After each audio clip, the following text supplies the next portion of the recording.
Good morning and welcome to JChats with Bender JCC CEO Josh Bender. Josh's guests today are our Bender ECC leadership team, Rabbi Sarah Meytin and Brenda Footer. Good morning, everybody, Bender JCC community and the larger community. Thank you for joining us today. This is the second week that we've created a weekly broadcast called JChats. It's an opportunity to get to know the Bender JCC community, and in particular, all the wonderful things happening in the walls and beyond at the Bender JCC. I am joined today with two of our staff members. We have Rabbi Sarah Meytin, who is the director of the Bender Early Childhood Center here at the Bender JCC, and Brenda Footer, who is our assistant director. And I have had the pleasure over my first couple weeks of observing all of the wonderful things happening in the preschool. Welcome this morning. Thank you for joining us. Our pleasure. Thanks for having us. Nice to be here. Yes, I wanted to start off our conversation today asking you just to share a little bit about your background of how each of you came to get to education and to do what you do. Rabbi Meytin, Sarah, why don't you start us off? Sure. So I have been passionate about education for decades. In fact, when I was first looking to go to rabbinic school, I knew that I wanted Jewish education to be a focus of my rabbinate and what I was working on. And it was in the course of my work that I came into early childhood education specifically and discovered this connection between my Jewish values and my passion for Judaism and working with our youngest students. So I've been in early childhood education for a little bit over a decade. Started out as a teacher in a Jewish preschool and have worked up to being a director in the community. And I am absolutely thrilled to be here. Thank you. Brenda, so how did you get your start in education? At a very early age, my mother was a teacher, and so I was in her early childhood classroom from very young, and it became clear to me that that was the way that I wanted to pursue my life. I was a early childhood educator in a classroom for about 20 years. And the last 10 years or so, I've been in administration in various places. So it's a lifelong love for me. Excellent. Thank you. And I had the chance to observe some of the professional development opportunities for teachers last week, and it was really just wonderful to see everybody in action. For those watching right now, why don't we share with them a little bit about what it is about our early childhood program. We're a Reggio Emilio inspired school, an emphasis on inclusion and making sure all children find their place in the learning environment. Tell us a little bit about the school and what makes the Bender JCC program unique. Go ahead, Brenda. Do you want to talk about being Reggio inspired? Sure. So very briefly, Reggio Emilia is a town in Italy that's world renowned for its early childhood education. And many schools all over the world have taken on inspiration from their schools. We think about 3 or 4 main things that make a Reggio Emilia inspired program. One is that we view the child as the protagonist of everything they do. They are really the driving force behind the learning, and we imagine them as capable and confident people. The second is that we view the environment as the third teacher after the parents and the educators. The environment is a strong part of what we do, and we make sure that it's aesthetically beautiful and interesting and provokes learning and encourages children to explore. Now I'm going to forget what I said the third thing was. Sarah, we talked about it. Do you remember, Sarah, what I was going to say? But that the constant lifelong learning, I would say, is another thing. We put a great emphasis on the learning of the teachers and that they are researching along with the students. So they're always curious and asking questions about what's happening in the classroom, what they observe, what predictions they can make, how they can think of where children will be moving next. One thing that I would add is our focus on including parents through our documentation and communication. We send home daily emails about a learning moment in the class and make sure to connect with parents weekly about their own child's unique development. I was having a conversation with a parent just this week about her experience in our preschool versus a previous preschool that she was in that didn't reopen due to COVID. And some of the things that she highlighted for me that she felt set our program apart from her previous one was our real focus on knowing each child individually. She really felt like her child was thriving in a way that he didn't, that even though he loved his previous preschool, that they didn't know him the way that we do and didn't tailor his experience to his interests and his particular social emotional needs. She also talked about that she felt our values were apparent in absolutely everything we did.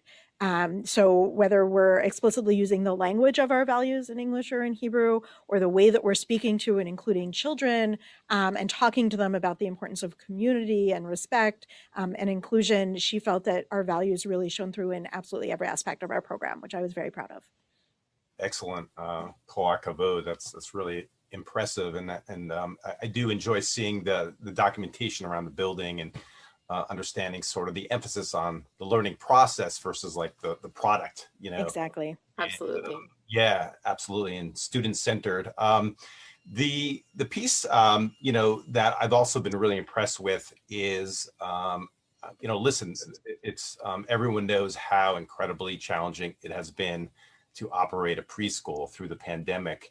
And thankfully, the Bender JCC, we've been able to, thanks to your leadership, have been able not only to operate our preschool, but to really create an environment that I think has given families normalcy and hope and inspiration during a time when everyone needs it so much. But I'm sure you've had tough moments, right? I mean, when you went for your training to be an educator, you didn't get training necessarily in operating a school through a pandemic and everything that goes with that. So I'm not going to focus on the difficult moments that I'm sure you guys have had to confront this year, but share one moment of like inspiration when, despite the challenges of running our preschool this year, you said, that's why we're here. That's why we do what we do every day. That's why we struggle and we work so hard to ensure our children are learning and growing. So share one like moment. What was like that moment? Yeah, this is why we do what we do. I would say that the initial flexibility that we saw of the children, that they came back and they were ready to go. You know, we were very worried. Will they be able to wear masks? Will they be able to, you know, stay clean? How will this work? And the incredible ability of the children to just get into school, run with it, wear a mask every day, no complaints about it, know that they're keeping their friends safe by doing that, and that inspiration that the families feel safe and trust us with their children, and that the children feel safe here has been huge for me. Yeah, we spent a lot of time preparing our staff for the possibility of children coming back with signs of trauma or difficulties separating from parents after being home for many, many months, getting, you know, direct family attention, and the children's flexibility and ability to adapt. We have not seen any signs of trauma, just joy at being back in preschool and with their friends has been really great. For me, one of those moments that, you know, sort of check the box of, yep, this is why we do what we do, is a parent of one of our 4-year-olds told me that when her daughter was home, she'd become sullen and angry and just sort of shut down. She was not thriving at home. And once she came back, she felt like she got her daughter back. And that was everything to me. Unbelievable. That's really, really powerful and really illustrates the incredible work that you are doing this year. If you're just joining us, we're talking with Rabbi Sarah Meytin, the director of Bender Early Childhood Center, and Brenda Footer, our assistant director. If you have questions for our educational team here, feel free to post them in the Facebook comments section. And if we have time, we'll definitely get to your questions as we move through our conversation. So you kind of touched on some of these, the sort of the learning and the observation of how the children have done so well, through despite the unique nature of this year. I had the chance to be there for drop off recently, and you could feel the smiles behind the masks of the children, and as the parents dropped them off and the teachers greeted them from their cars. But oftentimes we learn the most in school environments from the children. Like what are some other things that observing the students, what are some other things that you learned as educators this year? So as Brenda said, the sense of resiliency, but also trust, that the children trust us and trust each other, both to keep them safe and, to the extent that they're understanding the need for that, but also trust that this is a safe place for them to experiment and try new things and branch out. And that, if something doesn't work out, we talk a lot about the importance of trying new things, and that we learn from things that don't work as much as we learn from things that work. And we want this to be a safe place. And watching the children come back under completely different circumstances in some ways and completely similar in others, and really focus on their work, which is play, and be able to do that in a different setting. One of the things that I've been really moved by this year is our school is relatively small. Even though we had a lot of children, we're in a confined school space, and our classes used to do a lot together. They would be on playgrounds together, or they would share snacks or lunch together, and they can't do that this year. And the children didn't miss a beat in finding other ways to reach out and connect with each other. So they put signs in the window that classes walking by to the playground could see, asking for an invitation to maybe share notes back and forth, or to have a socially distant lunch out under the tent in the back. Or we had one child who was able to bring his expertise on an interest of his to a class that had questions. And then they started a Zoom conversation between the classes that started with one child being lifted up and being able to be a resource to another class. So they're finding safe ways to continue to build those connections with each other, even in this time. And for me, seeing that innovation, that even when things are difficult, there are still ways to connect and build community is really important. Unbelievable. Thank you for sharing those examples. So let's talk a moment about the teachers, right? I saw Brenda leading a workshop last week with a small group of teachers for a professional development day. Small group, socially distanced, but everyone very engaged in their own, as you mentioned earlier, lifelong learning, always reflecting and being a reflective practitioner. What is it like for the teachers this year, and what have you seen in this peculiar year of leading a preschool? What would you say about the teachers and their resilience? I think that they've been incredibly resilient.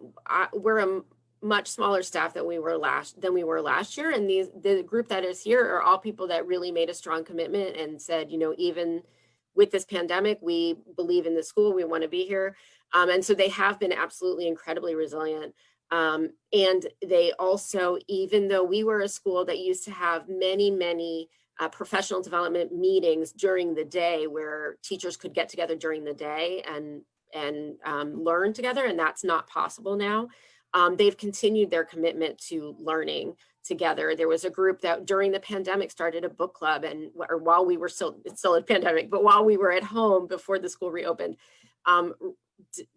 we inspired us to read a book together and discuss it. And they are continuing to learn, continuing to take online workshops. And at the professional development that we had this week, we heard at the end of it how grateful they were to have an opportunity to do some hands-on learning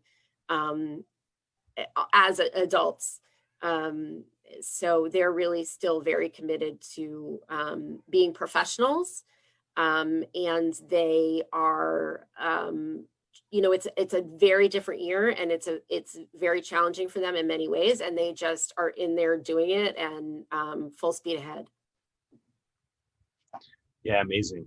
amazing. And we're so appreciative of the hard work of the teachers day in and day out, taking care of our little ones. I was really touched by some of the comments from parents about our school this year, and many of them have shared how important the school has been for not only their children but for their family. Could you guys say like a word about the how, and you sort of hinted at this earlier, but how the preschool has been sort of a support and a source of comfort and for the entire family? Absolutely. So, related to your last question, it's been challenging to come back to work in a pandemic. There's a lot of fear and unknown. As Brenda said, absolute commitment to our work, wanting to be here for our children and our families.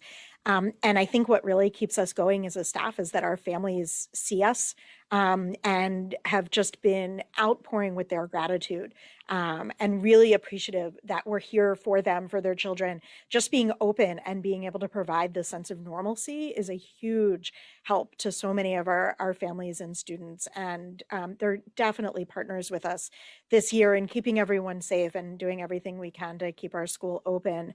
But more than that, we also recognize that there are the regular challenges that come with being a preschool parent, which whether it's feeding issues or sleeping issues or toileting concerns. And so we have all that, plus things are exacerbated by either financial woes or job cuts or just parents working from home and it being a more stressful place. And we are so lucky to have on our staff Rachel Asal Albert, who's our developmental support coordinator.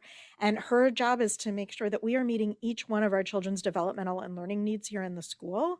She also supports parents with all of those home needs as well. So if someone is having trouble with a child who's not sleeping well or having nightmares, when they come to school, they're going to be tired or more cranky or less resilient. And so it is absolutely our job and our role to support the parents both at home and at school. And so we have that resource that's available to support our children and families through whatever they're going through right now. And I think, it's a very different year. Parents may not come in the preschool this year, according to state licensing regulations. And so we've made an extra effort to reach out to parents in every way that we can. We send a daily learning email. Each teacher is also, in addition to the daily email about the whole class, sends an individual email to parents about their child once a week.